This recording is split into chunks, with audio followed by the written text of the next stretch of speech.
What what is going on, everybody? For those who don't know, I go by Philly Mike, host of the Philly Talk podcast. We got the BBP on here, and that's what it is. It's BBP once again coming back at you. We are not talking about a loss, but in my heart of hearts, it was a loss. 0-2-1 on the season. Haven't been able to celebrate a W. I have some questions about Carson Wentz play during this game. However, grand scheme of things, he drove us down and put us in situations to win. I am also questioning the guy to my right here, this little guy, or scratch his head, whatever. What's going on? How did you mishandle this whole last second stuff? You're okay with a 59-yard field goal, but you're so dead set not on 63. Where were you attacking on first down to get a 30-yard field goal, a 20-yard field goal, a 40-yard field goal? Why did you do a run solely up the middle to gain a couple yards, a design run with Carson, and then a slant? You were complacent with a 59-yard field goal. You should have attacked. We had two pass interference calls on John Hightower. They're playing aggressive. Send John Hightower out. We get a pass interference at the 30. Then we got a chip shot. It was mismanaged by Doug. We gave up. We just gave up. And then Carson Wentz had his bluffers. Go ahead, guys. I think you said it, man. We gave up. We gave up. I would have rather lost the game going for it than to just gave up the way we just gave up. Doug's play calling down the stretch is trash. Horrible. Horrible. He has to account for this. He's the reason this game is tied. I'm not saying Carson played well. He played like trash. But he got it together late in the game, and he made plays for us, to be quite frank. He missed a play. He missed a play that I think would have been a touchdown. I'm going to be honest with you. I think that Miles Sanders play is a touchdown if he hits that in stride. I think it's at least a shot at it. Jason Peters. I mean, what was that? What was that? Like, why is Cordy Glenn not on an airplane to Philadelphia right now? I mean, really? It makes no sense at this point. Situational play calling, playing sticks defense. I texted you guys and I said, oh, sticks defense, what could go wrong? There they Disgusting. Go. Like, situational play calling, man. Still the same stuff. To where, look, I'm not saying things are perfect. I know this is a hard game to play. I know it's a hard game to call when you got that many guys down. But at the end of the day, man, you got to execute and beat a team like Cincinnati. You just can't excuse it. You can't excuse a tie there. It's just not. There's no excusing this. Like, at a certain point, I got to wonder what you do about Doug. I got to wonder what you do about Howie. I think Howie's got to take some blame here. We got a second-round pick putting the ball on the ground, by the way. Could have spent that somewhere else, guys. I'm just saying. It's frustrating at this point, man. It is from the top down with this organization. There's dysfunction. Go ahead, Fred. Y'all ready? Y'all ready? Grab a Snickers, a seatbelt, whatever you want to do. I'm about to take you on this ride. Let me tell you something. I got some fingers to point at. At first, I wanted to point at the defense. You know what I mean? I kind of gave them the slack because they turned up in the second half. This might sound crazy, and I never wish this on anybody, especially anybody from our team. But Avonte Maddox going out, Trevor Lawrence coming in, is probably one of the best things that happened this season so far. You know what I mean? I like that they started Crevion LeBlanc. I'm just getting at the good here, y'all. Look, hold on. I like that they started Crevion LeBlanc. Nikel Ruby-Coleman came in the situation time, made a couple plays. Cool. Fletcher Cox finally turned it on in the second half. Darius Slay is a problem. I'm just gonna say that, like, I'm just gonna lay it out for y'all right here, right now. He is a problem. He is a matchup problem. People don't want to throw to him. When they throw to him, he doesn't get receptions on him unless it's some type of crazy behind play. But here's what I will say. Jim Schwartz, your situational defense is horrible. I'm sorry, y'all. Let me turn this off because my phone's going crazy right now. Your situational defense is horrible. Like my man Gate City just pointed out. The 6th defense on 3rd and 15, What are you doing? I've been told Jim Schwartz about that. I mean, didn't talk to him personally, but maybe I should. Maybe you should call the front office and get me up there so I can holler at. That was horrible. 3rd and 15, you play the sticks defense, and they probably knew it was coming. So they run a perfect blocking package. And then you hear the announcer saying, oh, Jim Schwartz got to be mad about that. No, Jim Schwartz needed to be kicking himself in the butt about that. Now, what I can say is they turned it on in the second half. I seen pressure. I seen blitzes. I seen things that you should do against a rookie quarterback. Doug, what were you thinking? You call yourself, I'm always going to be aggressive. I'm always going to do this. Did the media get to you? Did the fans get to you? Because I don't care. It's a 64-yard a field goal. You go for it. He already hit a 61, and it's crazy because I'm sitting there. I'm actually watching the game. I got it loaded in my text. I'm about to text you on the group chat that we got. I got loaded in my text. I'm about to say 59-yard field goal. A 61 is what made us. I think that was week 3, right? Against the Giants, and 61-yard field goal. That's what made us turn it up in 2017. I said, yo, are we seeing a repeat here? That's what I'm about to text you. Then we get the false start. We go back 5 yards. I'm still saying, yo, if he hit the 64-yarder, yo, the team is going to be rejuvenized. They're going to be like, we fought. I don't care what kind of team this was. We still fought. Then you choose to punt. Where's aggressive Doug at? Where's aggressive Doug at? Because aggressive Doug would have took that field goal. I blame Doug.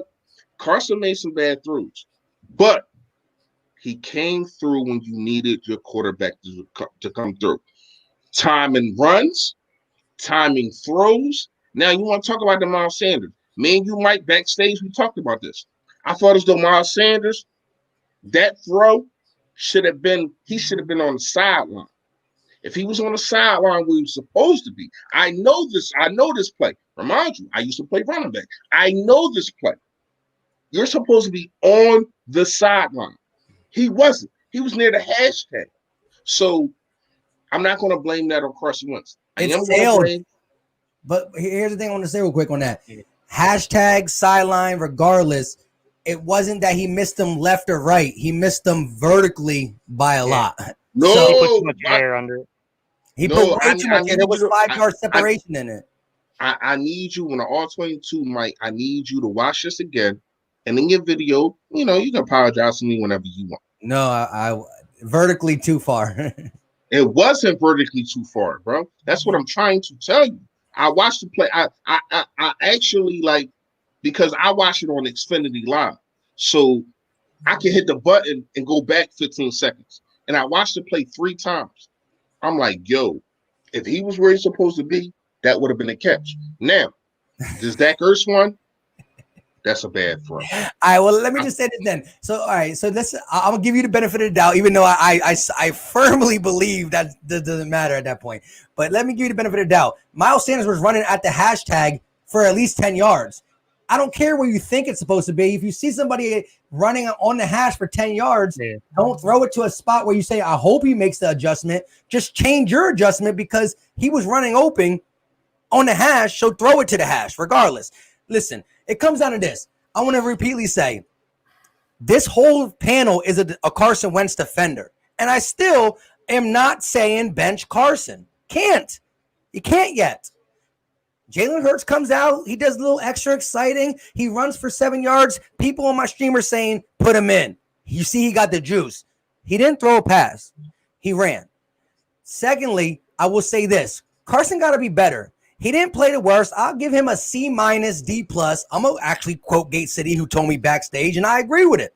Give him the C-, D+ because these were horrible throws. Throw it to his back shoulder. Man-to-man, Zach Ertz can beat any safety in the league almost, and definitely any safety on the Bengals. Throw it back shoulder. Yeah. It's either Ertz ball or nobody's. The Miles Sanders, me and Philly Fresh disagree, but it's a walk-in touchdown. But listen, in the Should've clutch, been. he comes through a couple passes, a couple pass interference calls by John Hightower. We drive down. Everybody in my live stream is giving up, and you know me. Until the clock says 0, I ain't giving up. We stay strong. We tie the game up. We go to overtime. All this good stuff. Here's my biggest thing. Something happens in the first quarter, second quarter, third quarter. It diminishes. Every quarter before the fourth diminishes. I don't care about a turnover in the first, because the game is still winning the fourth if it's a one-score possession. That stuff goes out the window. You can say, yes, if we did this, who knows? We scored a touchdown by Miles Sanders, pass, drop, catch, whatever, bad pass, whatever. We kicked the ball off the Bengals. They run it back for a kick. We don't know if that's going to happen. Most likely it won't, but we don't know because we can't see it. So what's done is done. But the main thing was, how did Doug get complacent?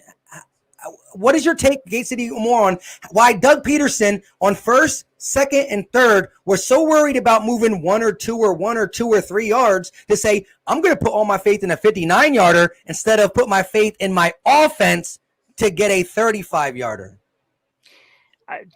My opinion, he didn't want to lose the game. So he got way too conservative with the play calling. And you needed to press in that moment. We needed to press, because even a 59-yarder without Matt Pryor doing something stupid, it was not a guarantee. That was not a guarantee. But he shut it down, man. He shut it down thinking if we could just get ourselves with an opportunity to win it and hope that, hope that we make a miraculous kick here, we can walk it off. We can build momentum going into to play San Francisco. That's what his thought process was. It was wrong. No trick play. You're 0-2 in the season. You're in overtime against the Bengals at home, and you don't go deep into your playbook. What are you waiting on? I can't defend Doug, man. I can't defend Doug's play calling on this one. Like, people keep saying it, like, no comment on my videos. No, but you look at the scheme and you look at the all 22, like, he is scheming things open. But at the same time, man, I can't turn a blind eye to the situational play calling and what's happening. He's not living up to it. Can I ask y'all a question? Can I ask y'all a question real fast? Like, I've never been a coach. You know what I mean? I can look at things and I can dissect things, and I've never been in that position. Gate City, I know that you had. But when you lose, in my opinion, your best tight end, y'all want to say Zach Ertz, cool. When you lose your best tight end, and when you lose your speedy wide receiver, really your best wide receiver, how much can you do? How deep in the playbook can you go when you look at it? I think it's when you go deep in your playbook. You said what, Mike? You go back to 2019 where we played teams like Washington who won 3 games, Giants who won. It was already hurt. That's a different, Mike. They already hurt. So you already going into the game plan with these guys that you got. I'm talking about in the middle of the game. Every game that we lost major players last year, we lost the game. Like, think about that. When we lose major players, we lose the game because the game plan is different. Now, Doug called. I already got on Doug. I thought as though the media and dudes like us and, the fan base got too much on him for being aggressive, going forward on 4th downs against the Washington football team, doing this and doing that. And now now I don't agree with none of that crap that he did. I ain't gonna lie to you. You kicked the damn field goal. It's 16 seconds left. You kick the field goal, it's going to be 12 seconds left. How much damage can they do, no matter if it's at the 40-yard line or not? How much damage can they do? You trust your defense. Now your defense is looking up there like, damn, you don't trust us? You're not going to kick the field goal? You don't trust us with 12 seconds after we shut them down in the fourth quarter in overtime? Doug goes with analytics, and that's really a problem for this team. I don't know what he goes with anymore. Quit with the analytics and go for a feel of the game. The feel of the game at that time was my defense is getting at the quarterback. My defense is stopping this offense. I'm kicking this field goal, and whatever happens, happens. if we kick the field goal and we missed the field goal, I'm sitting here different right now. I'm looking at it right now like, Doug, give your team a chance to be 1-2 instead of 0-2-1. You know what I mean? He didn't get them a chance, and that's why we're looking at the record that we're looking at right now, y'all. Yeah, I just want to say this. Like I said, I mean, kick the field goal or not kick the field goal, I think the team should not have been in that position. There's still a minute and some left on the game clock. You're out on first down. I mean, you are legitly from the game thing, that little imaginary red line they draw to say if you get to here, that's not saying it's going to be an easy kick, but at this line is the area where Jake Elliott can kick field goals. You were 2 yards away. Doug Peterson's whole focus was, let me get these 2 yards. I'm going to spend first down for 2 yards, second down for 2 yards, third down for 2 yards. I'm calling plays to get 2 yards to kick a field goal for 59 yards, who, guess what? If you kicked the field goal at 59 and you missed it, you would have left 16 seconds on the clock or 12 seconds on the clock. If you kick the field goal at 63 yards, you will leave 12 seconds on the clock. It doesn't matter. So being safe or not safe for a 5-yard difference doesn't make sense. What makes sense is on first down, the double move had the Bengals scared. If you get one drive where there's back-to-back pass interference, these guys are nervous. Take another double move. I don't care if you don't throw the ball to him. Send people deep. Try to get a pass interference call. Try to get a mismatch. Zach Ertz was eating one-on-one all game, except for that one drop. You had chances on first down to gain 5, to gain 10, to throw for 20. But you said, I'm going to go 1 yard, 1 yard, and 2 yards. Now, granted, if it was a hole open, they would have took more. But the play call was designed to get to the imaginary red line, which was complacent and risky at the same time. So it was totally mishandled. First down. 1 minute. We lose or we win on us. Go for it. Do something. We didn't. We said, guys, not you, Mike. Some of y'all in the comments. The way you guys keep thinking other people are trying to scapegoat Wentz, when you put comments in there like Wentz is the problem, not Doug, you're doing the inverse. They're both the problem, guys. Wake up. Equally. Let me just say my Carson Wentz thing. The pass to Zach Ertz was inexcusable. You throw it to his outside shoulder. He makes a catch or not. Me and Philly Fresh disagree on Miles Sanders, which we'll talk about close to Tuesday, regardless. But 2 plays early in the game, I don't care. Listen, we had a chance to make the buzzer beater. We missed the buzzer beater. That's why we're talking about Carson Wentz. If we win this game, we mentioned Carson Wentz, but it's not as big of a deal because we overcame it. Tom Brady throws 2 picks against the Panthers, but they win. It don't matter. You throw 2 picks in a losing effort, it matters. Like I said in my video on Monday. Yeah. You remember everything in a loss. You let things slide in a win. We're not winning, so nothing is sliding for both Doug, Jim, and Carson. The same way you hold – I see a lot of people hold Carson to the standard, but not Doug. It's a 50-50 thing at this point. Yeah, it's all around, man. The offensive line is not playing well. 12 man. That's because the old line can't block anybody. That's why you do that.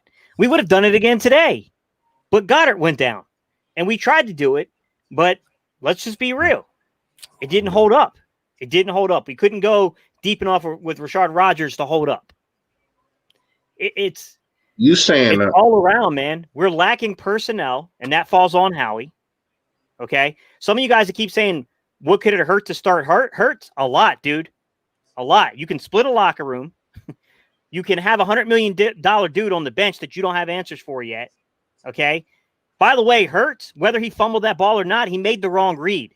No way you should have taken that out of Miles Sanders' stomach. He was about to get smoked on that play. He was about to get lit up. He made the wrong read on that option. Hey, you know what also cracks me up? Sorry. Hurts was not good either, guys. He wasn't. You know what cracks me up? Listen, and shout out to my guy B Mac. He's a cool dude. I talk with him on comments. He's cool. But listen, Nick Foles comes in for the Bears and wins a game. We've seen Nick Foles be heroic in the backup role. We've seen Nick Foles play as a starter and be unsuccessful in Philly at times, in Tennessee, a lot of places, and definitely in Jacksonville last year. So it's not that hard to come in and just get a couple plays, but the whole season. But let's try to get this. I'm not going to talk about any more Foles takes. He's not on the team. It is what it is. Kind of like Philly Fresh said earlier about JJ Arthur-Whiteside. We got to root who's on the team. Yeah. These two people are the problem. I can't put Carson Wentz up here without Doug and Doug without Carson. Go ahead.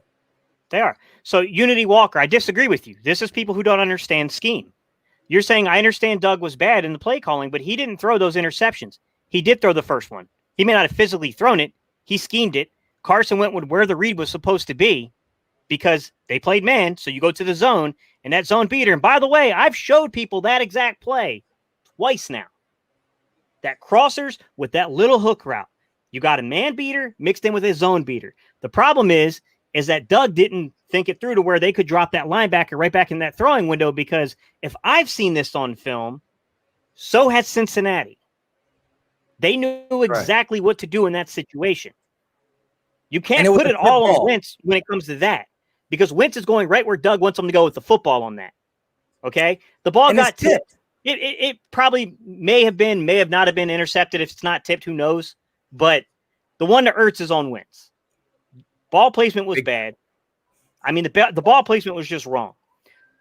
I know there's arguments between the thing with the Miles Sanders thing. I haven't had a chance to look at all 22 yet. My angle, what I saw, he missed them. He missed a throw.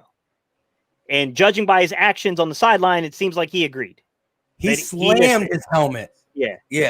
That was the first time I ever felt to myself like he gets it. He gets it. He knows he just missed that one. Yeah, because normally he's kind of nonchalant. When his interception or missed throws, he's more nonchalant. But this time you've really seen it in his eyes. But shout out to George Stewart, bringing some positivity to this. Gentlemen, you are better than a professional broadcasters. Keep up the great work. Shout out to you. Listen, we try to do what we do. It sucks. I mean, it sucks coming on here, showing our face, talking about a losing effort where we're putting all this energy and emotion. Every fan puts energy and emotion in it, but it's different when you gotta come up here and explain it and also try to do due diligence and who to blame it on, because right now we know both these guys are getting heat. Both these guys deserve it, but you guys think that this guy gets it more or this guy gets it more. No, it's 50-50. Yeah. But go ahead, Fresh. I'm going to tell y'all this. At this point, the records don't lie. We are as good as the Cincinnati Bengals. Just going to say it right now. It's nothing to discuss. It's nothing to talk about. I've been, kind of been trying to quiet because I'm pissed right now. I ain't even going to lie to you. And I might say something. Perfect saying, though. You keep going, but that's perfect. That's good. That's a quote of the day. Like, I ain't gonna lie to y'all. I'm pissed. So, I've been trying to settle down and pick my words very, very carefully because I don't want to get us thrown off of YouTube. Because the way that I'm feeling right now, that could happen. It's things that, we really haven't talked about.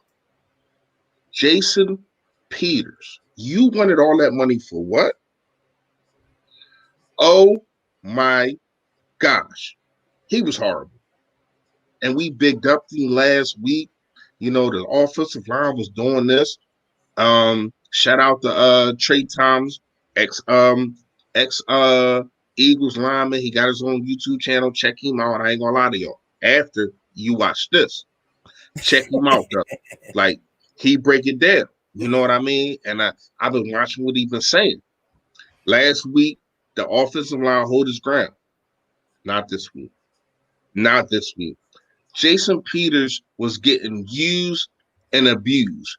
Dunlap had a career day until he got hurt.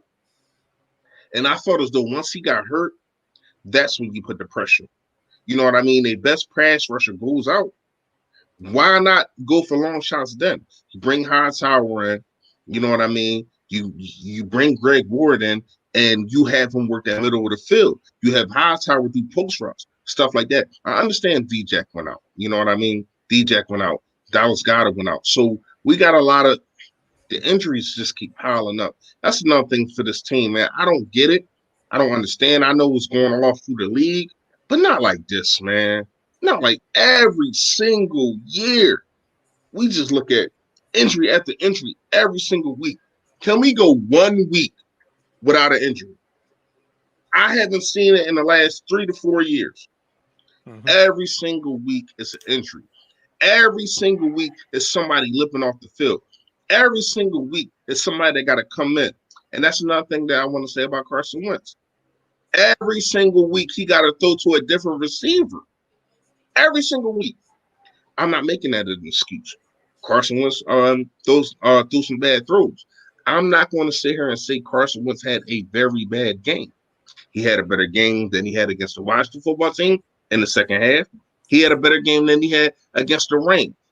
But this game right here, I felt as though he put his big boy pants up and he willed his team and said, I am going to win this game. We've seen it on the third down runs. We've seen it with the time we throw to Zach Ertz. Y'all want to talk about the business Zach Ertz. I ain't hear y'all talk about that connection that he had with Zach Ertz. I think it was like a 40-yard game during crunch time. So we can't forget about that. Now, what I do want to say is Doug Peterson and Carson Wentz just don't mix. It's seeming like that. They are vinegar and oil. Like, seriously, they do not mix. I don't know what it is. I don't know who it is. This ain't it, man. I don't know if we need. I'm pretty sure the head coach probably gonna go before the quarterback. But I'm looking at it right now, and you look across the league. I'm seeing highlights across the league. You see Deshaun Watson, bad offensive line, still getting players open. You look at even Garner Minshew, bad offensive line, still getting players open. Nick Foles, bad offensive line, okayish, still getting players open, coming up on the win. Even Matt Ryan, okay offensive line, still getting players open. The play calling sucks. I'm going to tell y'all that right now. It is bad. Like, if you look across the league, you see dudes being schemed open. That's not happening for this team. Everything, first of all, let's talk about that first interception. I'm gonna say this, and I'm gonna get out your way. That first interception, you got 2 crossing routes in the middle of the field, and then you got Deshaun Jackson sitting in the middle of the field. Everything's congested. What the heck? If Deshaun Jackson is his hot route, that's the dumbest play I ever seen. If you got 2 crossing routes, you're bringing 2 defenders. And then you got a defender that's also sticking to Deshaun Jackson. And then you got somebody that's already probably spying Carson Wentz. So that's 3 to 4 defenders in the middle of the field. But that's your hot route? That's bad coaching. He shouldn't have thrown the ball. But once again, we got to understand, if Doug is telling him, this is the route, this is going to be open, I got you. He's trying to trust his quarterback. I mean, he's trying to trust his head coach. You know what I mean? Gate City, you've been a head coach and you've been a quarterback. If your head coach tells you this is going to be the hot route, he is going to be schemed open. Well, look out for him, throw him the football. What are you going to do, Gate City? On a hot route, it comes out of your hands. Simple as that. I mean, and that's what I want a lot of people to understand. You know what I mean? Like, this coaching is bad. I need for the dude, I can't say his name. I already know. I never can say his name, and I try not to. Richie Rich. There Rich Frangrella. Yeah. I need him to step up. Yeah. I need him to advance above Press Taylor. Because it seems like he's going to be the guy to flourish Carson Wentz. I seen one rollout play. in the first quarter. I ain't seen none again until Carson Wentz took it upon himself to say, you know what? I'm out of here. I'm going. Yeah. Go ahead, y'all. I'm done. It's Real quick, frustrating. real quick. It's frustrating with Let me- Carson because as I analyze it, guys, I still have concerns about this man's ability to set his feet, and I think you have to bring Rich up because it's not. I don't know. Look, guys, I'm not in the room. I don't know if it's Carson. I don't know if it's Press Taylor, but I know that every quarterback that has been under Press Taylor has not done well. That normally tells me something. And Get him out of here. yeah, I'm sorry. It just at a certain point, man, nobody's doing well under him. And I think you got to elevate Rich. Let me elaborate on something. Hold on real fast. I'm going to let y'all go. One thing I want to ask y'all real fast. We talked about this pregame, and I broke down everybody brings the plays and yada yada yada. Carson with not Carson Wentz, Press Taylor.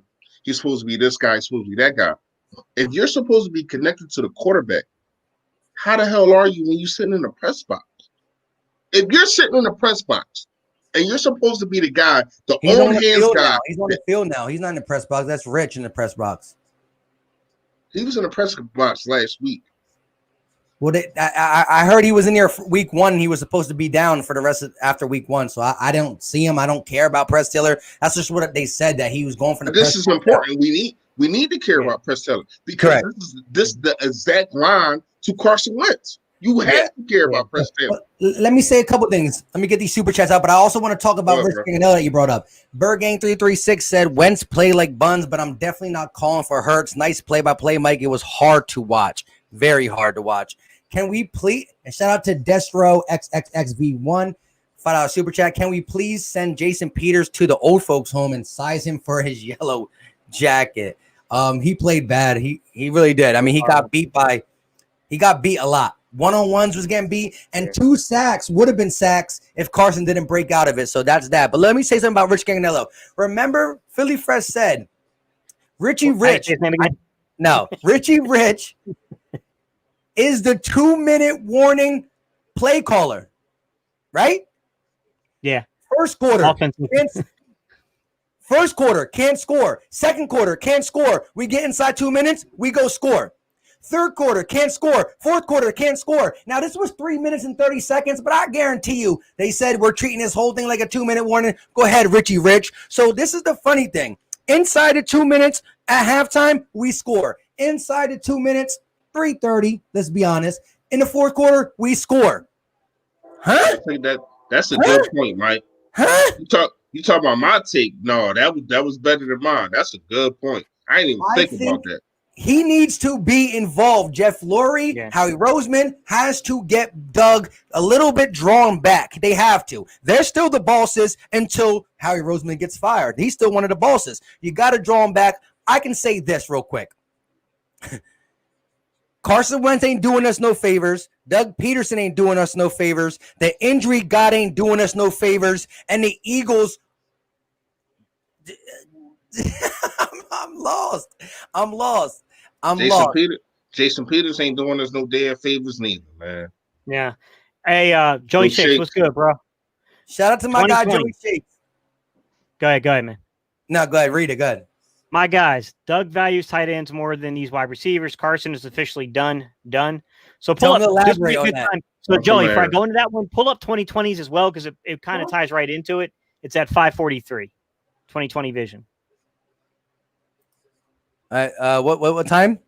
543. Oh, before that. 540. No. It's when we're talking about the interceptions and stuff. Oh, but that's right to the point. Right to the point. Yeah. 6 INTs, 3 fumbles. He's got to go at the end of the season. Well, here's the thing. It's feasible. It's feasible in a trade. 2020. Correct. In a trade. To move the contract and save you some money. You'll lose some initial money, but then you'll save money on the back end. The problem is who's trading for him at this point. I mean, that's really the issue. There's guys out there. There's guys out there that believe they can turn him around. I mean, he's not. Yeah. Listen. But what do you think the asking price would be from Howie, though? You know what I'm saying? Like, I don't disagree that there wouldn't be a team out there willing to give up like a 3rd or 4th rounder, but You got to start with the first and hope for a second. You know what I'm saying? But that's what I'm saying. Is anyone really going to give you a first? Like that's your issue with that. I mean, I do agree that there's going to come a point. Like as much talent as Carson Wentz has, if something is still wrong between Doug, Carson, the offensive line, and us continuously losing or tying, I know we didn't lose this one, but let's be real. This might hurt more than a loss, to be quite honest. There's a breaking point. I don't think it's going to be anytime in the next few weeks. I don't. But you get closer and closer to the bye week, and you're just not right. You come out of the bye week, what do? You know what I would honestly listen. I watch Doug Pederson and Carson Wentz on my TV right here because I have it for the play-by-play, but it's too low to hear them. I watched them, their body movement and all that. I would have respected Doug Pederson more if he came out and said what McNabb said. I didn't know that we could tie. Because why'd you punt the ball? I wish he said, I didn't know we can tie. I thought we were going into another period. I don't know what he said. I know he didn't say that, but at this point, I kind of wish he did because that took all this fearless book writing, mojo, I'll go for it on fourth down. You can't tell me nothing. Out of here. It took it out of here. You play for the tie? In retrospect, I would have been more happy with the missed field goal loss if worst case scenario. However, I guarantee you Jake Elliott stayed after and kicked that 63 for fun and just to see what happened. I guarantee you did that. But my thing is, it wouldn't have been no field goal loss. You missed a field goal, you still tie. It's going to be the same result. We got to remember, it was 16 seconds left when we had the football. We decided to punt. We kicked the field goal. That's 4 seconds left. It's 12 seconds left if we miss, right?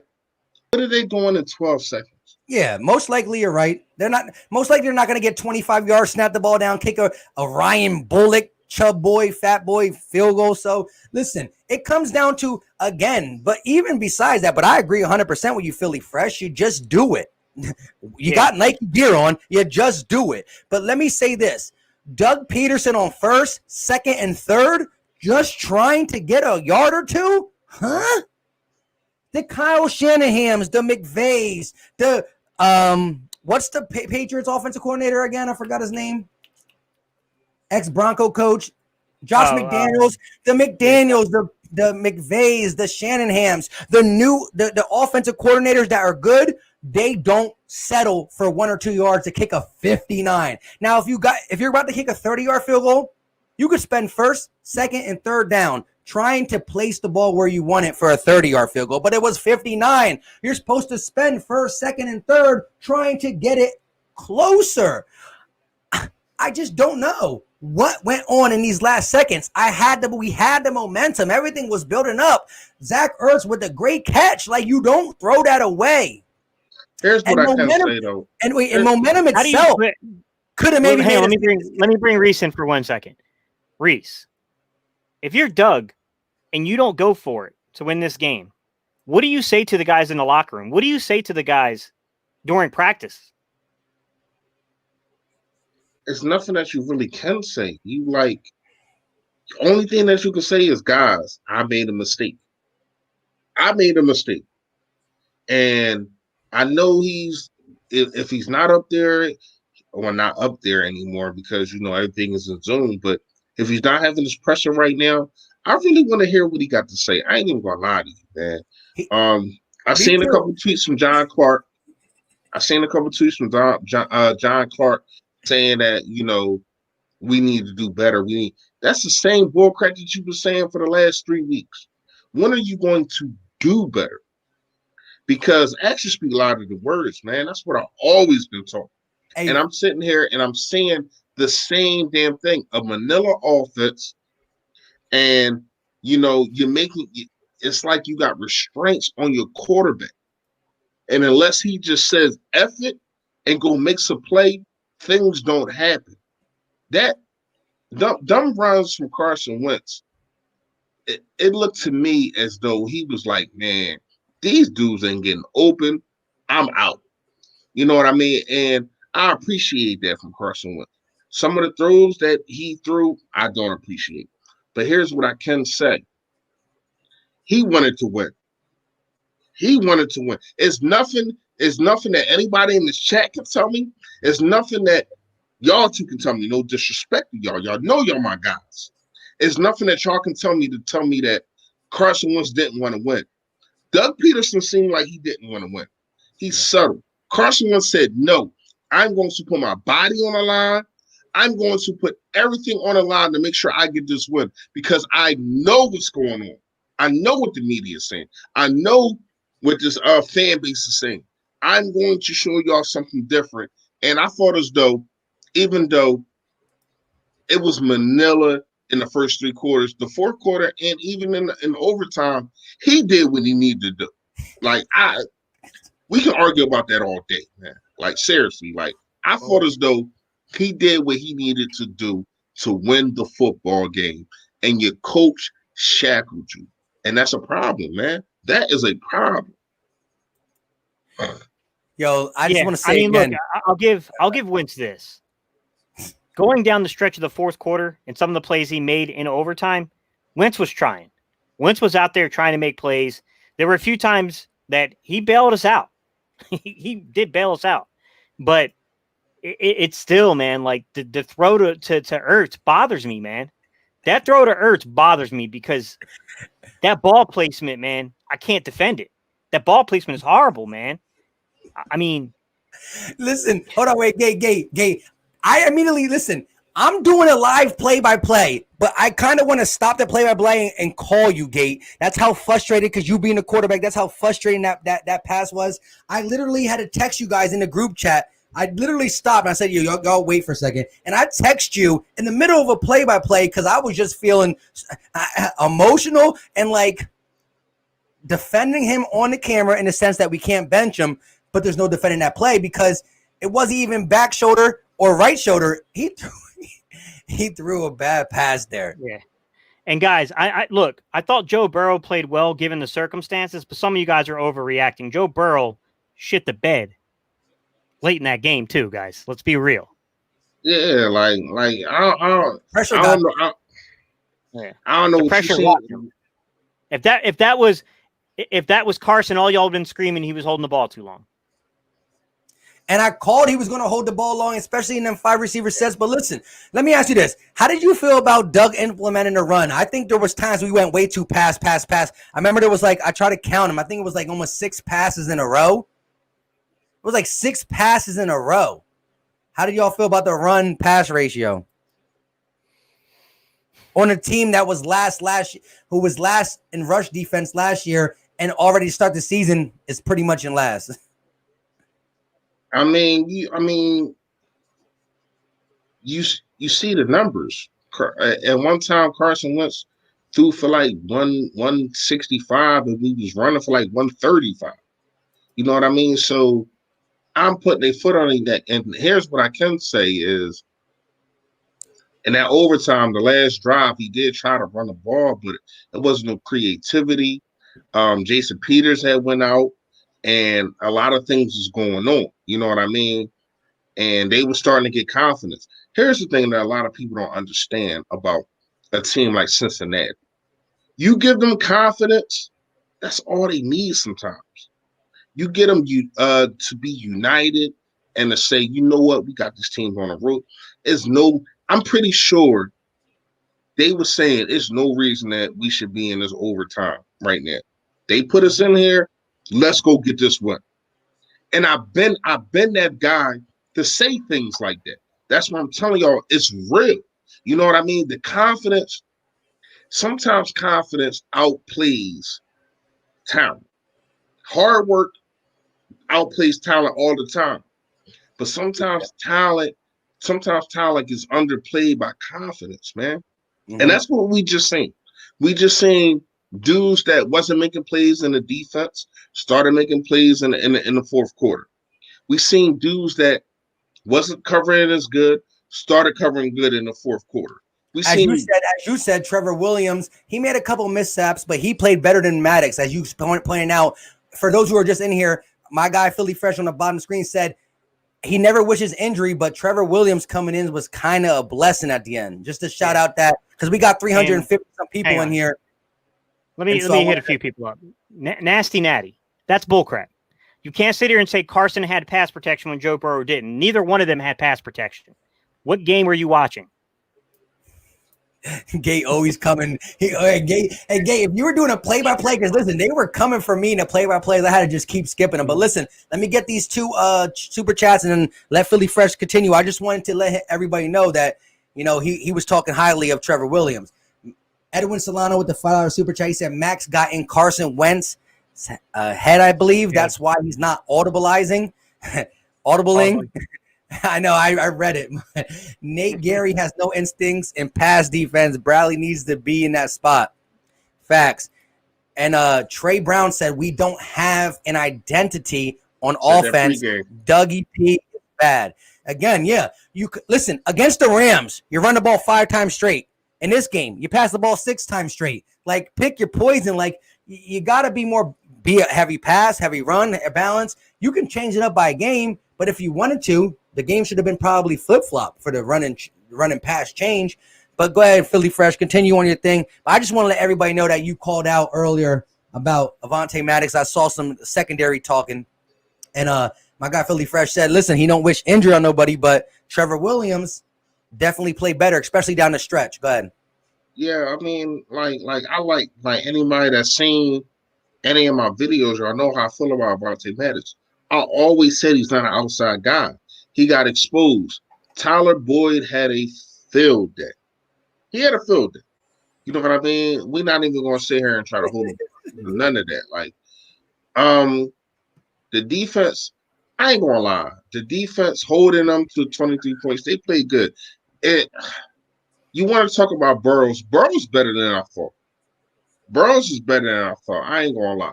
You know what I mean? That hit? Wait. How about that Malik Jackson hit? Get up and take that. That was. Yeah. That just showed the team, like, you know what? He went to the sideline for one, came back in, continued, but that showed courage because that was a pop and a half.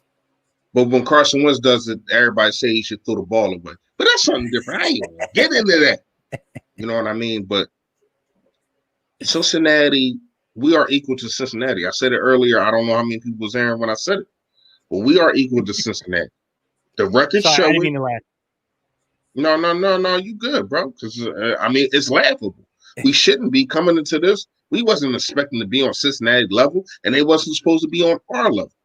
Coming into this season, that shouldn't have happened. Coming into this game, that shouldn't have happened. But it shows and it proves until y'all prove me wrong, because let's not try to act like we don't have a way better defense coming up. You know what I mean? The offensive line was struggling against this team. And it's not like they're known for their pass rushers. Excuse me. It's not like they're known for getting at the quarterback. It looked horrible. And a lot of things that Carson was doing, it was panicking. I ain't going to say he was saying ghost, but you got to understand, they was getting at Carson from the first quarter. I seen Jason Peters standing around, getting beat and just standing around. That one play when Carson got loose and the dude was just hanging on his leg. You just seen Jason Peters standing right next to Carson like, yo, what's up? What you want me to do? How about you do your freaking job? How about you block somebody? How about you stop getting beat? You wanted all this money. Hold up, y'all, because I'm about to go on my rant. I'm tired of this dude. You wanted all this money. You put the organization in the chokehold. You said, if you want me to play left tackle, oh, well, pay me this, pay me that. How about you freaking play so you can get paid?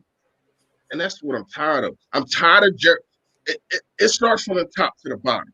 I'm tired of Jeffrey Lurie bending the knee to dudes like this. These old behind dudes almost 40 years old. Get the heck out of here. Why didn't you bring in Glenn? Where's Glenn at? What happened to him? Because from what I heard, he ain't on no damn team. You should have been brought him in. You know what I mean?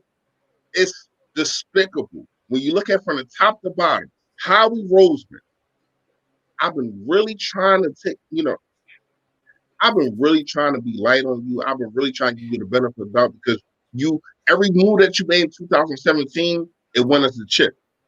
And my fault, y'all. I ain't gonna lie to y'all. It's my fault because I sat here and I said, give him a chance. Give him this chance.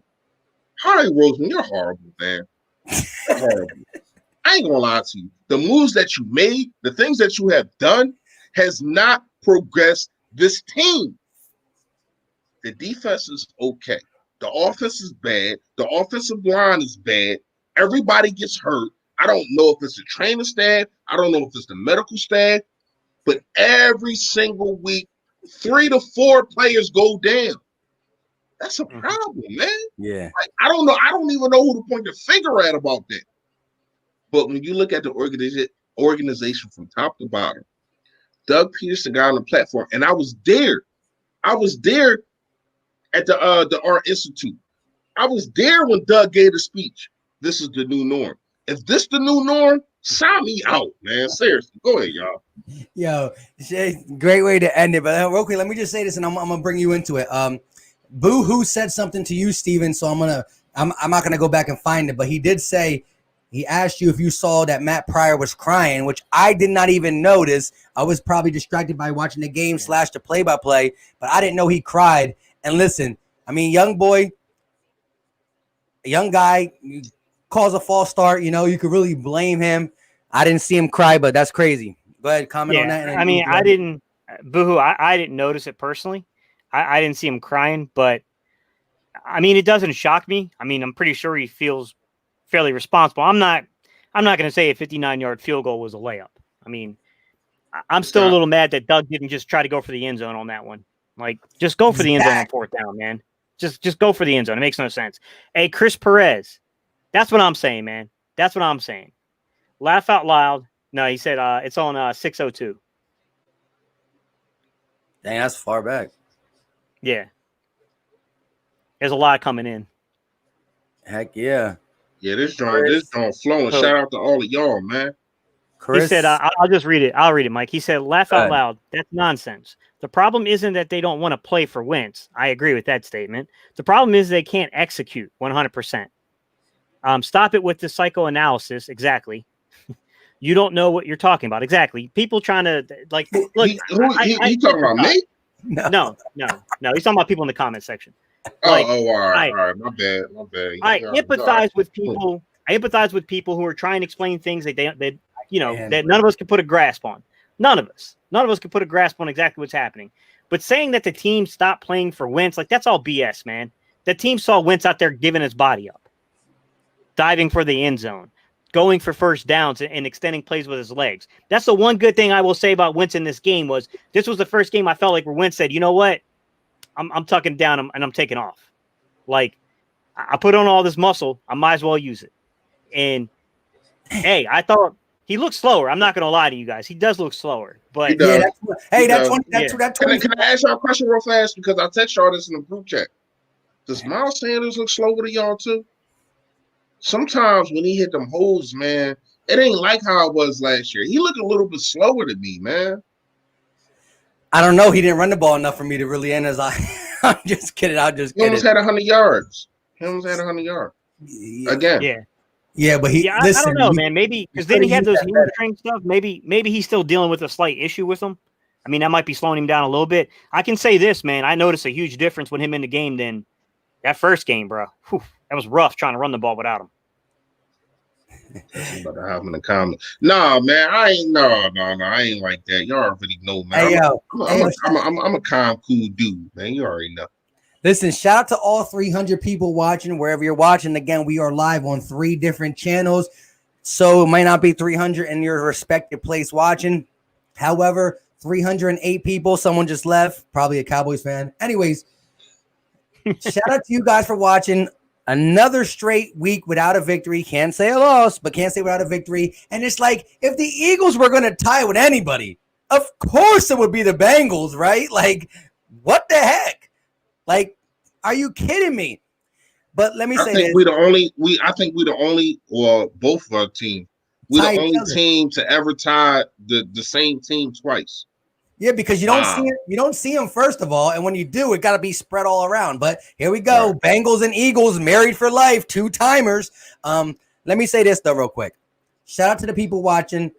Smash that like button wherever you're watching it from. Gate City Sports Channel, Philly Fresh Channel, the Philly Talk Podcast. And if you don't know who these guys are, we also all do videos throughout the week, regularly scheduled programs, I like to call them. We do live streams on our own, and we do live streams every single Sunday before the game. It's called a pregame Battle Birds podcast. And listen, the Eagles are not that good. Right now, we are equivalent to the Cincinnati Bengals, as my guy Philly Fresh said earlier in this stream. It's not good. Hey, Joe Metallica, I'm gonna ask you to watch your comments. Don't bring it up. I'm gonna ask you to watch your comments. You gotta understand, man. My kids be in this joint. You can't say things like that. Yeah.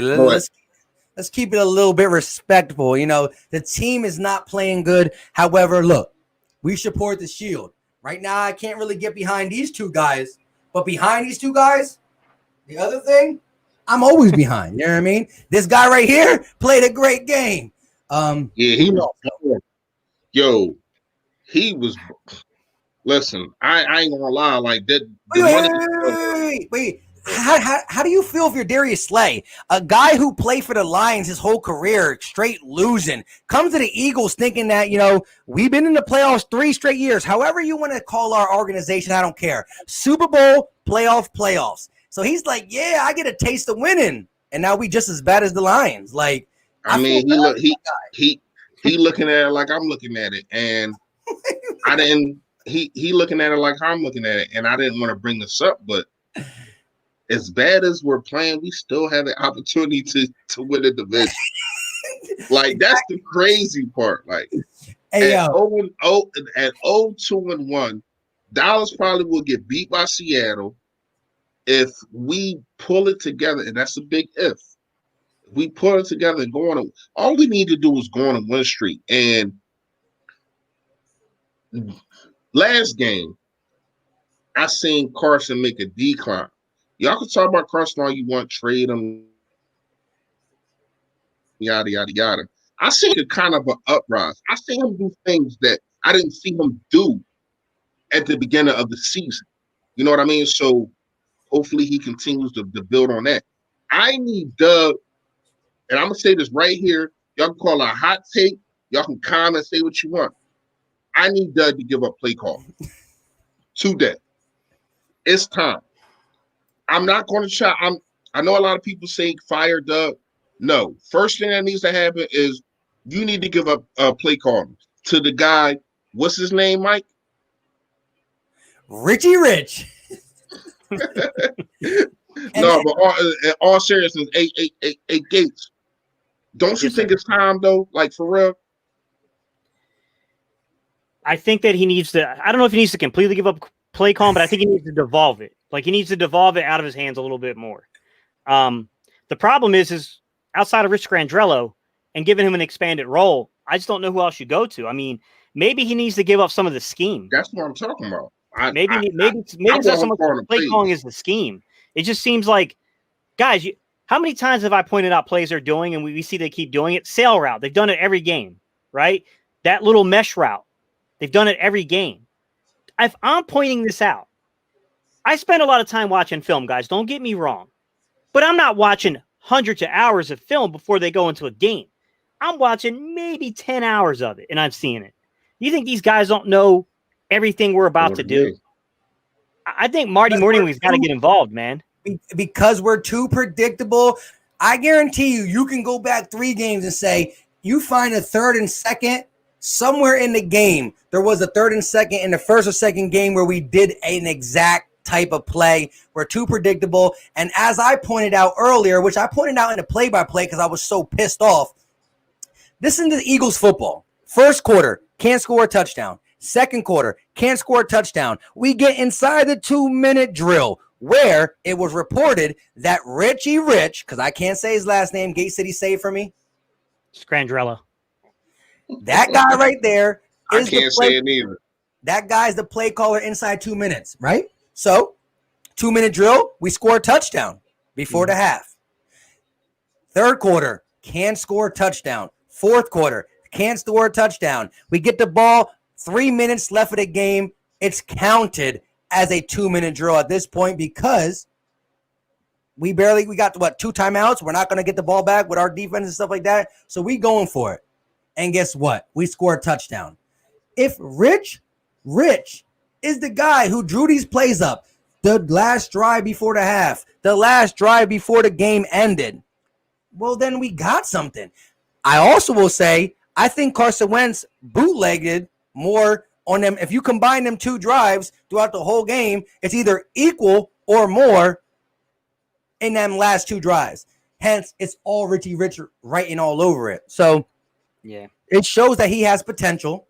It shows that, as Gay said, I won't probably turn it way over to him, even though we're desperate at this point.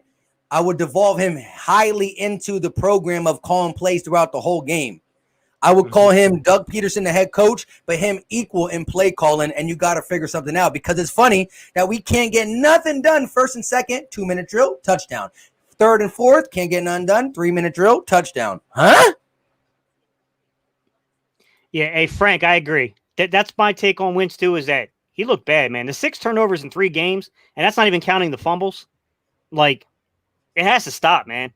It can't keep happening, man. Like, it can't.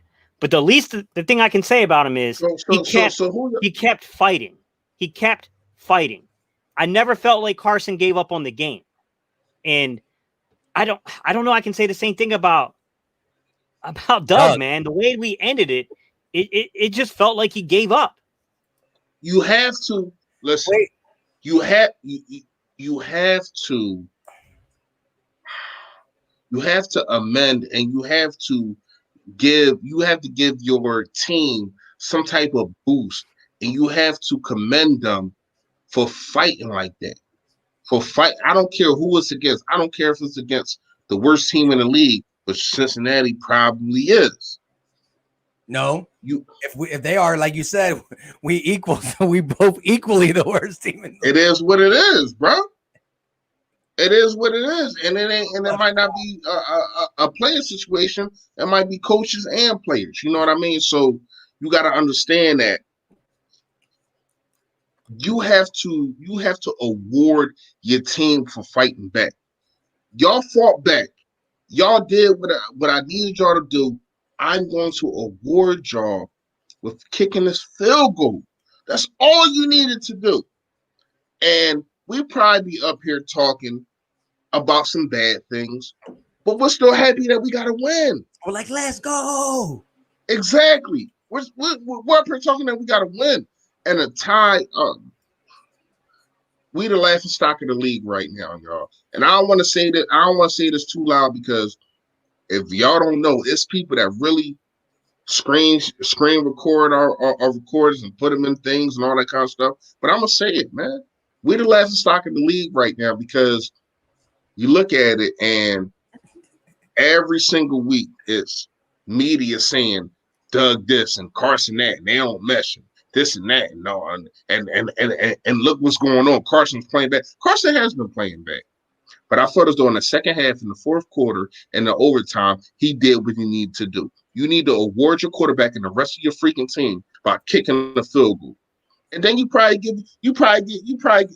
already know how Jake Elliott is. Jake Elliott is a confident. Most kickers are a confident kind of person. If he makes that, who knows what happens? You know what I mean? We've seen what happened in 2017 with the 61-yarder. If he makes a 64-yarder, oh, come on. Who knows?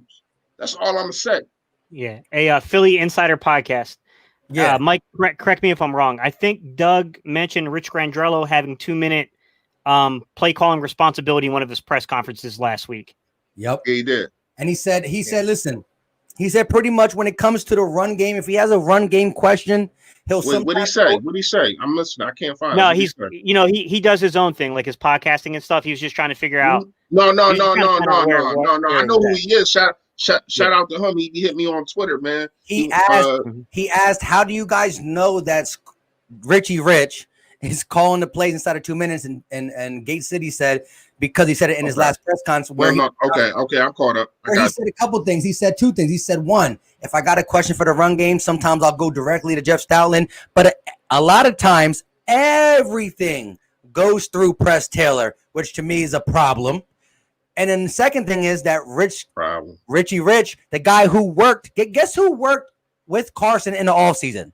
Was it Press Taylor? Not that much. Was it Doug Peterson? Not really. It was Richie Rich. So Rich worked with him. Rich is in the press box, and Rich gets most input in 2-minute drill, where the Eagles have been successful in this game. So I'm just like, bro, it comes down to this. When Carson Wentz was bad. The defense was bad in a lot of spurts, but the defense and Carson Wentz still tried to bail this team out at the end. And then Doug Peterson really dropped the ball on some. The last 4 plays are still a blur to me. I saw Miles Sanders run the ball. I thought it was first down. They say no, he's short. And he wasn't this short. He was dang near a foot short. So Carson Wentz sneaks the ball like he always does. He converts them. And it's this day can't get any worse, man. The Phillies just got eliminated for the playoffs. But go ahead. Dang, that's wild. And then listen, so Carson Wentz sneaks for a first down, right? I'm like a minute some left. I know my guy can kick a field goal 2 yards from where we're at, but I ain't settling. I want to see if we can get a 10-yard pass, 15-yard pass, get out of bounds. Or if you get a 15-yard pass in the middle of the field where we love to throw the ball, you'll go up and clock it on second down. Duh. Anyways, first down, run to Miles Sanders. The first time I looked at it, I'm like, okay, he just ran the ball. Miles Sanders only got a yard. But then when I look at it and I see how tight the offensive line is, it looked like we were only trying to get the 2 yards to be at a 59-yarder. Then I see the next play. It's an actual designed quarterback run. Carson didn't look to pass. He hikes the ball, and he automatically goes for the run, meaning he automatically wants Carson to get 2 yards and fall down where it's a 59-yarder. And then on third down, 4-yard slant, that was just like, just get rid of it fast because the clock's moving and we want an incompletion. Hold on.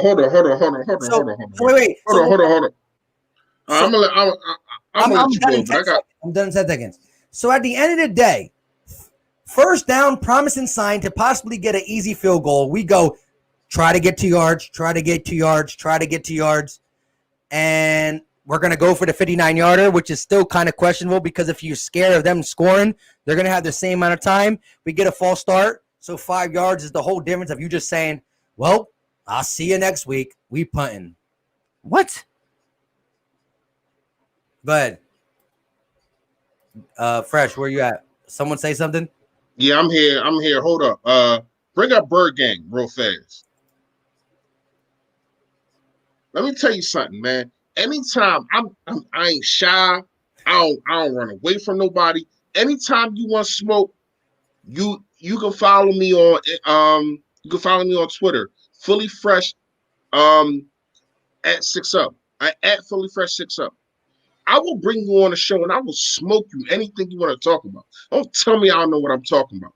I've been there, I done it. Not at this high of a level, but I know what I'm talking about. So I don't know exactly what you're saying that I'm saying that is wrong.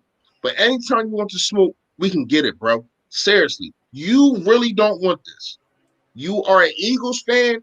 Keep it at that. I appreciate you for coming on the show, but don't disrespect me, man. Seriously. Hey, Frank, Go ahead, I saw your bro. question a couple times. I'm sorry, man. I was trying to let the guys kind of go through some of the stuff. Yeah, I do. I'm not saying they should bring them in to replace. I'm not saying that yet, guys. I don't think you're to that point yet. But I do think you need to work them in more because we lack playmakers. And, you know, at a certain point, you got to find somebody who can make defenses think twice. So using Hurts in multiple ways, under center, on jet motions, right? Even trying to work out some kind of design plays for this guy. I think you have to, man, just because of how flat the offense is right now. I got to kick it back to my two co-hosts here. You guys in the comment, you can chime in too. Did you guys ever think we'd get to a point to where we would legitimately go, boy, we really, and I mean really, need Alshon Jeffrey back in the lineup? Today? I thought we brought him in. I thought we were thinking about bringing him in at halftime. You know what I'm saying? Like if Vontae Davis can retire at halftime, why can't we bring a guy in? Like, I mean, it is what it is. Like we're desperate. Yeah. I get that, and Hold on, it's crazy. Shout out. I asked everybody. Nobody's been answering me. Not you guys, but I asked in my play for play. Do you know around what quarter Deshaun Jackson was out of the game? Because I knew he had a hamstring, and I saw it in like late third quarter, early fourth. But when did he actually like leave the game? What quarter? I don't remember, man. To be honest with you, I just kind of saw them reporting it, and I didn't even really look at it. I was disgusted because I knew he wasn't coming back. Fresh, do you got a scenario where you're like, wait, yeah, the last time I saw him was like early. Like I know they never reported it when he first went out. They reported it like a while later. But does anybody in the comment section or Fresh, do you know? Can you remember in your brain, like I haven't seen him since the third series in the second quarter or something like that? Because I just remember seeing it. Who are you talking about? Who are you talking about? Deshaun Jackson went out with a lower leg injury. I know it was a hamstring, but what I'm saying is like when in the game, because I remember seeing it late in the third. In the second quarter. All right, in the second quarter. Yeah, I remember in the second quarter. I remember seeing it in the third quarter, and I wasn't sure when he went out. Now, real fast, I want to ask y'all this because I talked to my guy, Be More Philly, before we went on the pregame, and he was talking about a guy that I really said no to, but now it was looking like, what else can you do? You know what I mean? What do y'all think about Dez Bryant? Who? Dez Bryant. Honestly, right now, any boundary X receiver. I don't know. I mean, I would work him out. I'm not too sure if he has anything left in the legs, but I would work him out and find out because we need a boundary X right now. I'm not gonna lie. We're in a lot of trouble with that one. And I was saying, and I was telling Charles, no. I was telling Be More Philly, no. Like I'm cool, but now that I look at it, I'm leaning towards yes. What you say, Mike? What happened to all this J.J. Arcega-Whiteside promise? Huh? What happened to all the J.J. Arcega-Whiteside? They're not playing him. They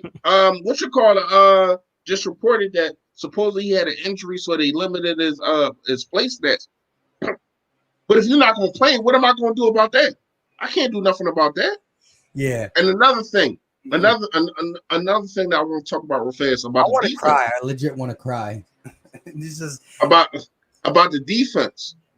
Nate Gary needs to go. I'm sorry, like he got to go.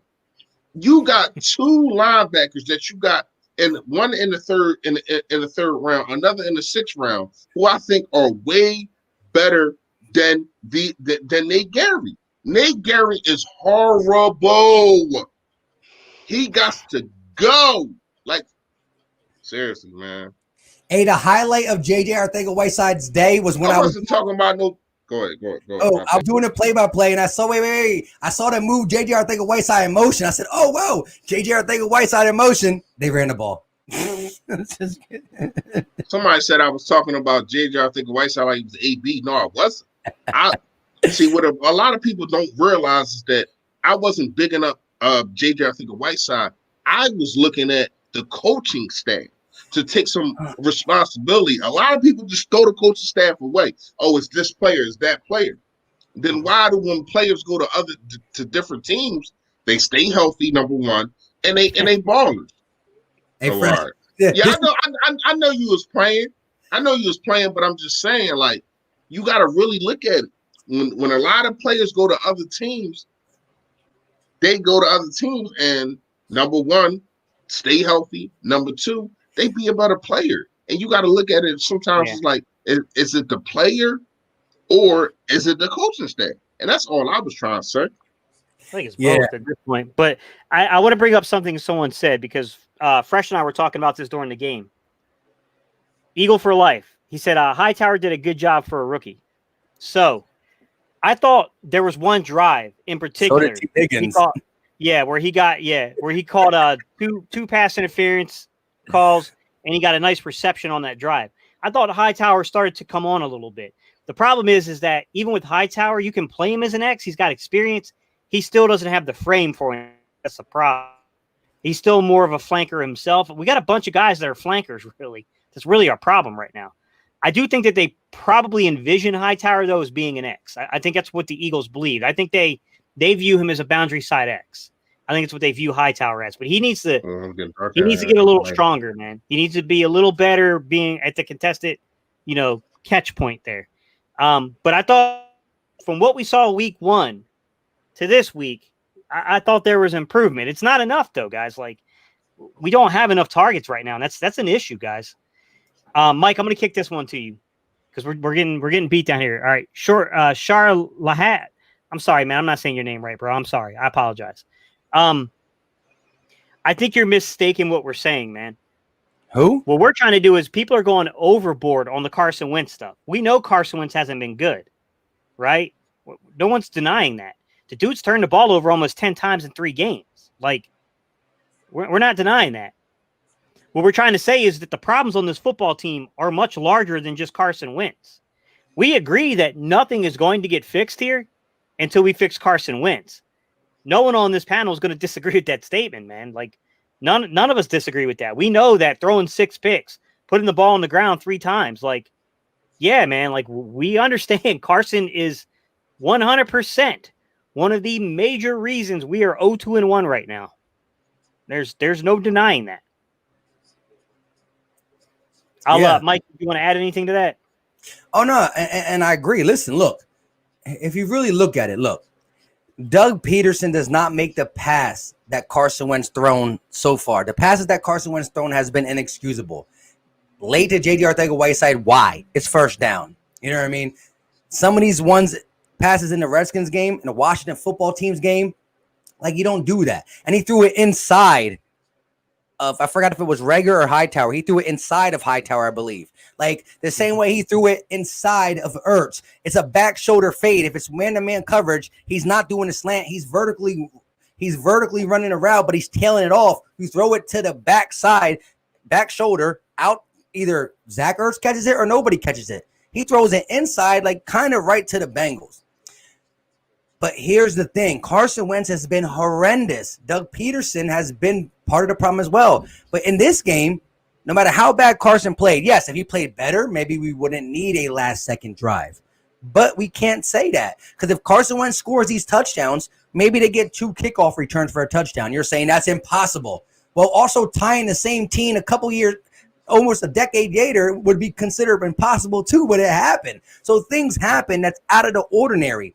So anytime you say, if we would have scored that touchdown, game would have been over. No, because what if our defense gives up an 80-yard bomb? You don't know because we're not in that situation. So the blame's on both these guys. The only people who are going to dig them out is themselves. How? I'm not sure at this point because I'm still not going to say bench Carson, but my God, it's starting to get hard to watch Carson drop back with the same type of energy that I used to. I say, oh, Carson, go ahead, Carson, go ahead, Carson. Now I'm like, Carson. Because part of my play-by-play was, Carson, don't do nothing stupid. You're doing good. You're doing good. Don't do nothing stupid. I've never had to actually watch a game and say, Carson, you're doing good. Don't do nothing stupid. Like, I never had to say that in a game. And I was live play-by-play, but I'm a little psycho when it comes to Eagles game. That's why I never really wanted to do it. But I had to physically say, Carson, you're doing good. Don't mess it up, because sometimes I cringe at throws.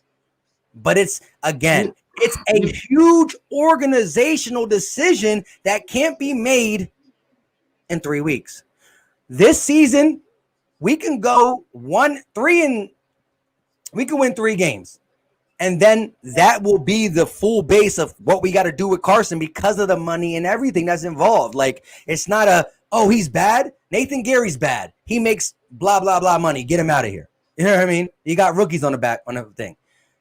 The money is big part of it. I thought my thing was going down again. But money's the big part. And also, I just don't know. It's just, I don't know. It's tough. So, Fresh, we'll bring you back in what we were talking about. So we were talking because people, some people are chiming in saying, like, basically we're letting Wentz off the hook. And I was like, I think you're missing the point. We're saying all of us on this panel agree that 6 turnovers, six interceptions and 3 fumbles from Carson is not acceptable. But what we're trying to say is that the problems, they're larger than just Carson Wentz. They're at the front office level. They're at the coaching level. They're at the quarterback level, the offensive line level, and at the strength and conditioning level, because we are sustaining injuries. And I know teams are sustaining them, but this is every single year for us. It keeps happening. So we were talking a little bit about Carson Wentz. Obviously, it's definitely at the coach's level, and it's climbing up to the front office. But we already know it's at the coaching level because we changed coaches.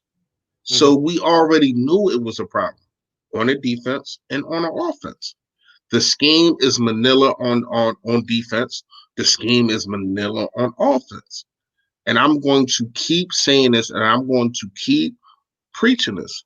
When you look at across the league, it don't matter who the quarterback is. You see dudes getting wide open. We don't have that kind of scheme. It's like everybody can just sit there and just watch everything that's going on. There's no misdirections. It's no type of trick plays. It's no type of, I'm over here 1 minute, then I'm over here the next. When you got an athletic quarterback, and I understand people saying he lost weight. I mean, he gained weight, so he's a little bit slower, yada, yada, yada. He's still an athletic quarterback. It shouldn't be no reason why I see one bootleg play in a whole half, and then I see 2 more in the fourth quarter when we fighting for our lives. Why is there only 3 bootleg plays in the whole offense? That's horrible. That's on coaching. Once again, I'm going to keep preaching. I'm going to keep saying this to y'all. I want everybody in this chat. Mike, how many people in here? 266. 266. And with y'all guys, that makes 269, including me. I want everybody to listen to me. Carson Wentz is not a pocket passer. Point blank, period. It's nothing to talk about. It's nothing to discuss. We see it. So if you have a quarterback that is athletic, that can make the throws that he makes, that can do everything that he does, that we seen do, that we just seen do last year, that we seen do summer 2018, that we seen do all of 2017 until he got hurt. Why is you not making plays for this guy to flourish? You're trying to make him fit in your system. Stop trying to put a square pin in a round hole. I keep saying this. I keep preaching to this. But everybody wants to say, oh, no, you're taking Carson Wentz's side. Oh, no, you coddling Carson Wentz. No, I am saying if you are a coach, you get the best out of your players. And I do not see that. I don't see that. Even in Buffalo, they are getting the best out of Josh Allen. Josh Allen is not a better talent than Carson Wentz. But he is looking, what'd you say? He's balling. But he's looking better. Why? Because of the scheme. I don't even think Lamar Jackson is better than Carson Wentz. But the scheme, people look past the scheme and just look at the player and the things. Oh, man, look at what he just did. But you got to understand, they scheme for that. They scheme for a running back to get open. They scheme for the quarterback to get open. We don't have that scheme. That is a problem. And I guarantee I don't want Doug fired yet. I'm not going to say that. But you pushing that envelope. You pushing that envelope on me, Doug. I'm seeing Manila calls. I'm seeing you look at analytics too much. I'm seeing you need to get dudes that. See, here's the thing. Here's the thing, right? Real fast. We all know Press Taylor is really the last of his regime. All these other guys are new. Morning with all them other guys, Scan Gilio, whatever the hell his name is. All these dudes are new. Press Taylor is really the last of the Mohicans when it comes to Doug, guys that Doug brought in. Deuce Staley he didn't even bring Deuce Staley was before him, yeah. You know that. So Doug is trying to make sure he puts his stamp on every single thing. Stop trying to be the alpha all the freaking time. Listen to your other coaches, and it's coming to the point right now. You might need to take a step back from play calling. I already said this. Because when you look across the league, once again, I'm going to say it again. Hey, let me give you a good point what you're saying, and Chris said it too. To Philly Fresh's point, what he's saying, how coaching matters. Jared Goff was drafted to the Rams, who had Jeff Fisher as their head coach. Jared Goff's rookie season was basuda, trash, and if you can say it in Chinese, I would say it. Then comes a guy named Sean McVay, who the whole NFL calls a guru play caller. And they go to 11-5. Huh? And they go 11-5. And then even last year, they missed the playoffs. But let's be honest, if there was 7 teams like this year, the Rams would have been in the playoffs. And the Rams are 2-1. They got beat by Buffalo. Buffalo's a good team. But you see how Jared Goff is playing. Jared Goff looked to be like a first round, to a first round. Off coaching. Yeah, I still never got into that. I get what you're saying. He's a lot better than his rookie year. And everybody want Gates to talk, so go ahead, Gates. Go ahead. Talk about what? What happened? What I missed? I don't know. They just want you to talk. What do you want me to talk about, guys? You gotta give me something, guys. All right, we've been on for an hour and 25 minutes. We about to close up anyway. This ain't Saturday Night BBP, man. There's not much you can talk about in a horrible loss. But go ahead. Let's get some closing thoughts, starting with Gate City. All right, my closing thoughts will be this, guys. There's some things I cannot say definitively without seeing the all-22, guys. It would just be speaking off of emotion. What I will say is this. I felt like Carson at least showed some fight this game. I thought he showed the ability to leave the pocket and actually make plays with his legs this game. I still saw some bad decision-making out of Carson, some bad ball placement. I saw issues with accuracy because he's not setting his feet correctly. I saw some of those same things still rearing their ugly head. I'm concerned about Doug's play calling. I'm concerned about how in certain situations, this football team can find ways to lose games to teams like Washington and tie teams like Cincinnati. To me, that's very problematic right now because I feel like we're squandering opportunities when we have much better football teams coming up. And I feel like that's a big problem. And we have an opportunity next week where they really beat up San Francisco with some of their really good players down. I don't know that I got confidence right now in this, guys. Something has got to change. Something has to change. I don't know how else to say it, guys. I mean, between coaching, personnel available to play the game, Carson Wentz, the offensive line, let's not forget that. Something has to change.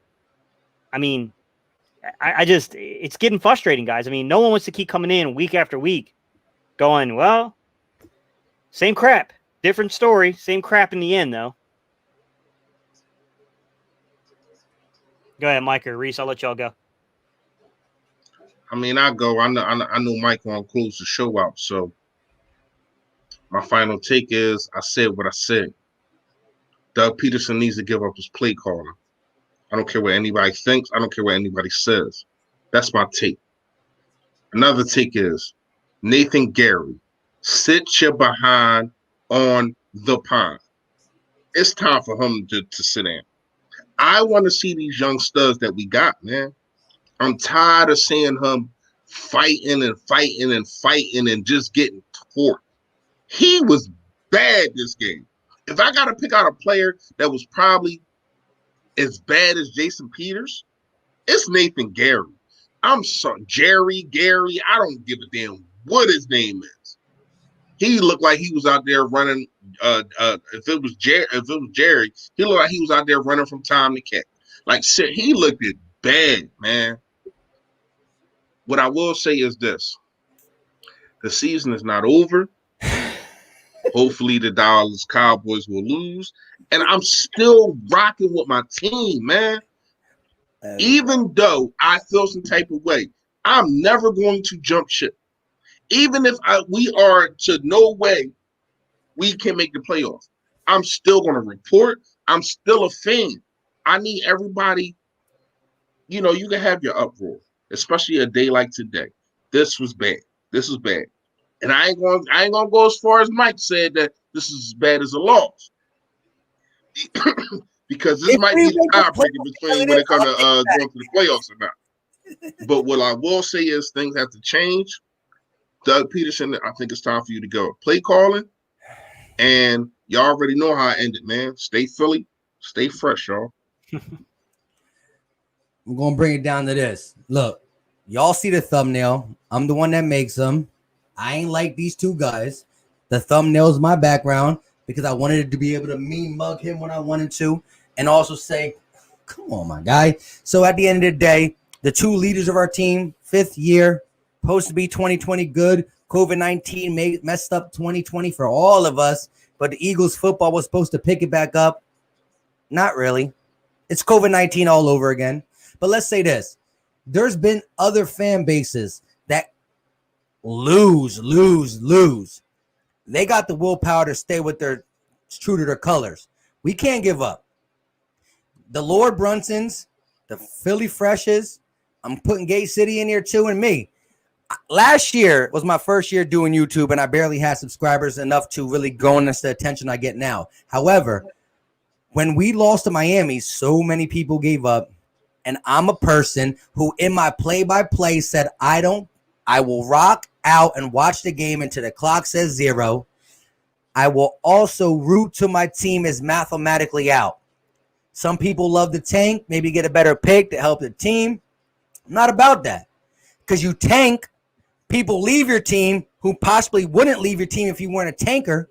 And so you get a good pick by losing good players. It's not the organizational move you don't want to do. Maybe basketball, not football.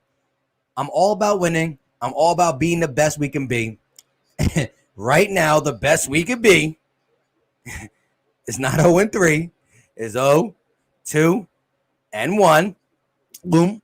It was hard to say that. I had to swallow my pride, but it is what it is. I'm a rock green. I'm a wear green. I'm going to talk about the game, and I'm going to ride the season out.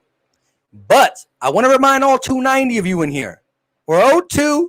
Shout out to y'all. If and when we slip, and I mean, it got to be a real slippery slope. I mean, we need some slip and slides into the playoffs. Well, then, it is what it is. If not, you can come back and pick on me. But my answer is going to be, well, I had faith. I had hope. But I also like to give real critique. I'm never going to be the guy that says everything is magical. No, these two guys throughout the whole season are closing in on an F. If you combine these two guys' performances, not just the week 1, we saw good things week 2. No, if you put it in a nutshell, they're closing in on an F. And that's why we're OFA. If your quarterback and coach combination is an F, you're pretty much OFA because there's been teams with bad defenses who still are 1-2, who are still 2-1 because they dropped 38 on them, but they scored 43. We're bad defense, bad offense, bad together. So you got one more thing you want to say, guys? Because I took a little longer than I thought. Sure. Guys, so Styles Washington, I got you, bro. I'll try to set some time, this week to do that, man. We'll break down some linebacker play with the film. I don't know, man. I saw some of y'all were asking some questions about if the Eagles were 0-16, if we were 1-31, would I still be rocking with the Eagles? Yeah, man, I would. I'm a lifelong Eagles fan, man. Like, I've lived through some pretty bad times, guys. Like, it hasn't always been good. And because a lot of these Eagle fans are used to winning, we're so used to winning, you got to take the good with the bad. Your wife, when you met her, she was smoking, she was hot and all that. 3 babies later, mine's still pretty good. However, you never know. You still got to rock out with it. You know what I'm saying? Go ahead, Philly Fresh. Hey, hang on. Kim, that was Mike. That was not me. Don't put me in that, Mike. That was a bad.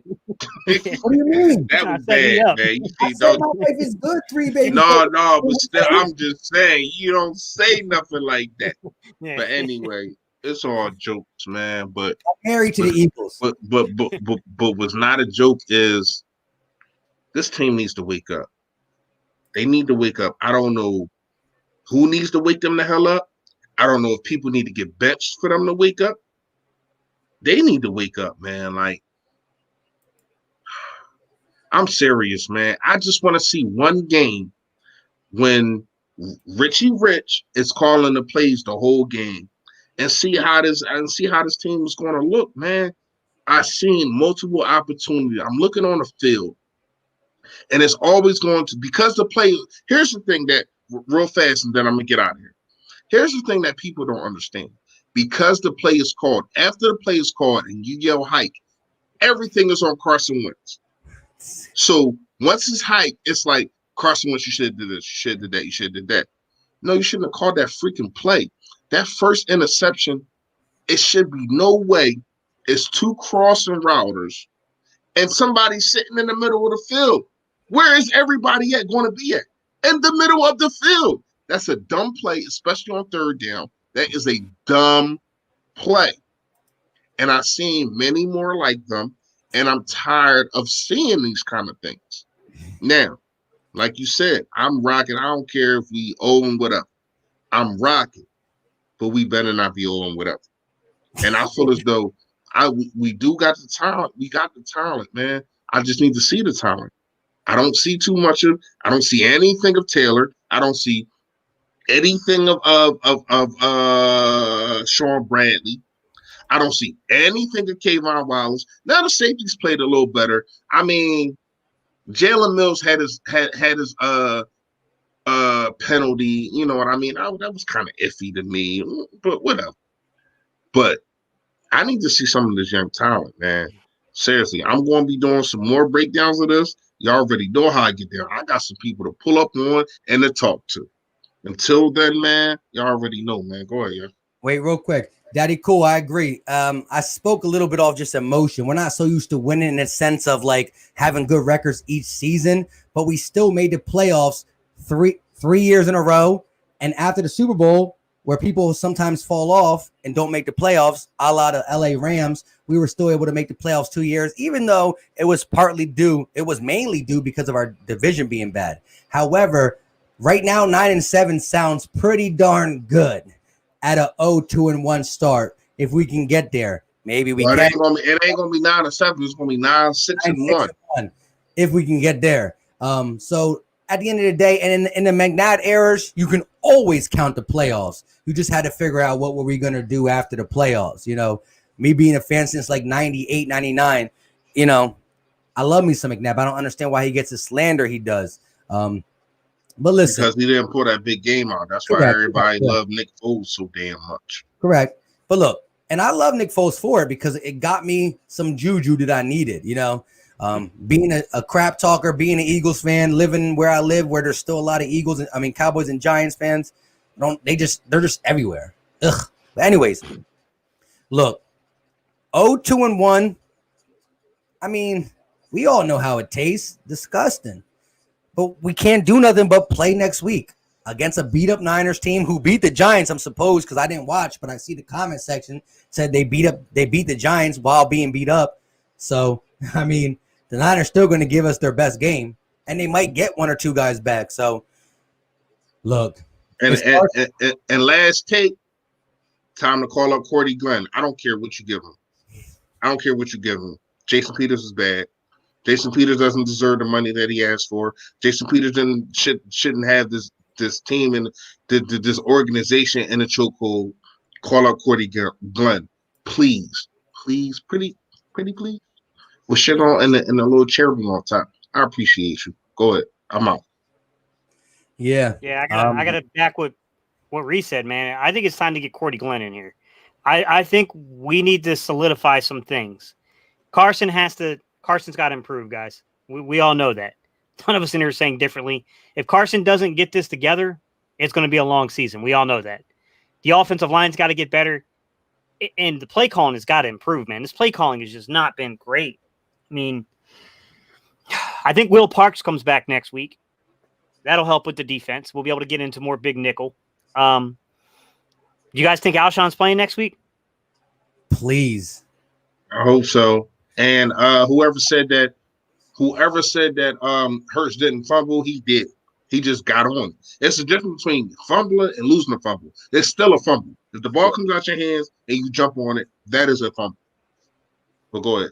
Yeah, Elijah the Great said, first time being here, like y'all opinion, it's hard being a Philly fan right now, but we got a whole season. And that's the mindset. Look, it's not pretty. And again, 9-7 wasn't pretty last year, but it was still a way different taste in our mouth week 3 last year when we went 9-7 than this year. So it hasn't been good. But what we do, we fight. You know, we got the Rocky statue for no reason. We don't give up. Hey, and we rock out. Watchmen of Yah. So my channel is Gate City Sports Talk. So GATECITYSPORTSTALK. And then the guy down below, that is Reese. He's with Philly Fresh, is his channel. PHILLYFRESH. Fact. There you go. There. AKA the General, as you can see it right down there. And down there. Yeah, but don't put the it's not the General. Don't put it in there. Don't put it. I'm just saying who I am. Yeah, for definitely Philly Fresh at the bottom, Gate City Sports at the top, to that side of me, next to Doug Peterson, who I really don't. Anyways, we're hour 40 in. That's what we do. We do pre-games on Sunday. We do post-games on Sunday. We talk throughout the week, whether it be a live stream and or regularly scheduled programs. So make sure you smash the like button wherever you're watching it. It helps us out. Unlike the Eagles can help our confidence as football fans. And lastly, dang, the Niners won heavily, like 30-9. I know. Ugh. So a beat up Niners team. I'm done. We'll talk about it throughout the week. We'll see you guys later. Oh, yeah. Hey, guys, by the way, before we jump off here, we got everybody in the chat so they know what's going down. When are we meeting up to start back the podcast? We're going to do that on Wednesday? So that way the people know when we're going to post content. When do you want to post Wednesday, it? Cool. Yeah, Wednesday, cool with me. So we would record it Wednesday. They'd be posted basically by Thursday morning. Okay. Are you all right with that, Mike? Yeah. Later in the night-ish, right? Yeah. Don't have to be early. Good. Yeah. 8 o'clock-ish. I'm good Wednesday, 8 o'clock-ish. All right, guys. So we're going to kick back up the for you guys that follow. You know, some of y'all I know you guys have. You're like, oh, we want content when we're at work. We can't really watch YouTube. So when you guys do the podcast, it gives us something that we can put headsets in or turn on, and it doesn't violate whatever company's policy. We got you guys. We're going to kick that stuff back up again and start again. Until all these people keep trying to come at me, though. Like, I don't understand that. How you better than me? What have you done to be better than me? Who are you? Like, get out of here, man. Get out of here. Anybody want to step in this cage and talk to me? I'm for all the smoke. If you don't know, you better ask somebody that knows something about somebody. Like, seriously, you want to come in here talking about me and my takes or whatever I say? Cool. But don't say you better than me and you ain't never even been in the ring with me. Seriously, man. And my takes are preferably some of this. So I'm all lost. I'm lost in the sauce, and I don't want to remember this game until I watch the film Monday or Tuesday. With that being said, shout out to the Eagle fans that stick in there, still will wear green. I'm going to go to work on Monday wearing some type of Eagles gear because guess what? I only got Eagles coronavirus mask, as my son calls it, coronavirus mask. It's not a mask, it's a coronavirus mask. So I only got Eagles masks, and I'm going to rock them out all day. 0-2-1, celebrating. You guys know what time it is. 0-2-1 time.